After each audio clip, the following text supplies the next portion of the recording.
Hey everyone, welcome to an episode of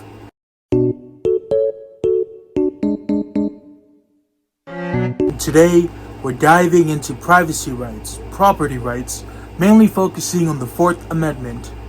So as we know it, privacy is key to free speech. Do you feel safe when you're being watched? No. I know you don't. I know I don't. So that is why cases like Marcus v. Search Warrant in 1961 matter. So in that case, the state of Missouri seized books without proper oversight, violating the Fourth Amendment. The Supreme Court ruled against it, reinforcing that the government can't just take property without due process. So let's talk about the Fourth Amendment and property rights. So your home should be safe from government intrusion. But what about eminent domain, when the government takes private land for public use? So a good example of this is the case of Kelo versus New London in 2005. And that is when the city of New London took private property, gave it to a private developer, and arguing that it was for the economic welfare of the city. Of course, this raised a lot of concerns that if the government can seize property so easily, what's stopping further intrusions of privacy? And now I'm going to give the chance to Tatofa for further explanation. Okay, thank you, John. Okay, class, I am Tatofa, and I am going to talk about privacy in marriage, health decisions, and the rights of LGBTQ people. First, let's talk about privacy in marriage. Privacy isn't just about keeping things to ourselves. It's about having the freedom to make personal choices within a marriage.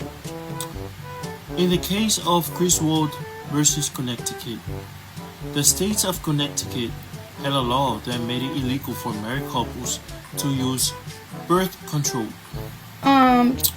This law stopped couples from making private decisions about planning their families. The Supreme Court said this law was unconstitutional because it violated a couple's rights to privacy. This decision created a zone of privacy, meaning there are parts of our lives, especially in marriage, where the government shouldn't interfere. This case not only protected couples' choices about birth control, but also set the stage for many other privacy rights cases. Next, let's talk about privacy in personal and medical decisions. The Ninth Amendment tells us that even if a right isn't mentioned in the Constitution, it still exists. This idea was very important in the case of Roe versus Wade. In that case, a woman known as Jane Roe challenged a Texas law that banned most abortions. The Supreme Court ruled that the right to privacy includes the right to make your own medical decisions, such as whether to have an abortion. This decision was based on the idea that having control over personal medical choices is a key part of individual freedom. However, debates over abortion continue today. Privacy rights have also been very important for LGBTQ equality. Wait a minute, hold In the on. case of Bowers versus Hardwick, the Supreme Court ruled that states could criminalize private, consensual same-sex relationships. This decision led to discrimination against LGBTQ people for many years. But in the case of Lawrence versus Texas, the Supreme Court changed its view. It ruled that the government should not interfere in the private lives of adults who choose to be together.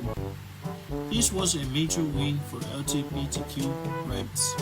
It's important for all of us to know our history, stay informed, and understand our rights as things continue to evolve.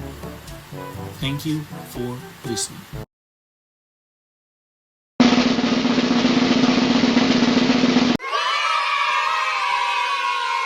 Kelo versus New something, bro. What the? Thank you, John. Okay. Intrusion. But what about if?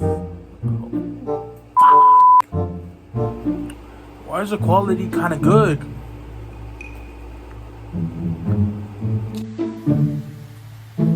Next, let's look at privacy in personal and